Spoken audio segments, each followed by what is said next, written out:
ஒரு கிராமத்துல ஒரு விவசாயி இருந்தான். அவன் ரொம்ப ஏழை இல்ல, ரொம்ப பணக்காரனும் இல்ல. சாதாரண வாழ்க்கைதான். ஒரு நாள் காலை அவன் தன் கோழி கூடத்துக்கு போனான். அங்க ஒரு கோழி ஒரு முட்டை போட்டிருந்தது. அவன் அதை எடுத்து பார்த்ததும் அதிர்ந்தான். அது சாதாரண முட்டை இல்ல, தங்க முட்டை. இது என்ன விஷயம்? அப்படி அவன் யோசிச்சான். அவன் அந்த முட்டையை சந்தைக்கு கொண்டு போய் வித்தான். நல்ல பணம் கிடைத்தது.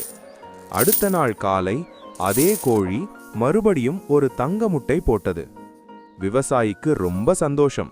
இந்த கோழி இருந்தா நம்ம வாழ்க்கை நல்லா மாறும் அப்படி அவன் நினைச்சான். அந்த கோழி தினமும் ஒரு தங்க முட்டை போட்டது.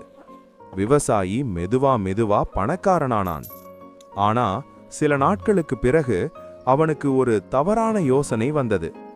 தினமும் ஒரு முட்டை கிடைக்குது, அப்போ இந்த கோழிக்குள்ள நிறைய தங்கம் இருக்கும் அப்படின்னு அவன் நினைச்சான். ஒரே தடவை எல்லாத்தையும் எடுத்துட்டா எப்படி இருக்கும் அப்படின்னு யோசிச்சான். அடுத்த நாள் அவன் கோழியை எடுத்தான். அவசரமா அதை குத்தி பார்த்தான். உள்ளே ஒண்ணுமே இல்லை.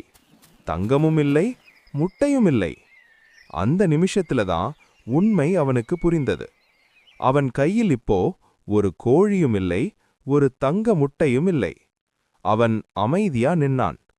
இதிலிருந்து நமக்கு என்ன தெரியுது தெரியுமா? பேராசை வந்தா இருக்கிற நல்ல விஷயங்களும் கையிலிருந்து போயிடும் அப்படின்னு புரிஞ்சது.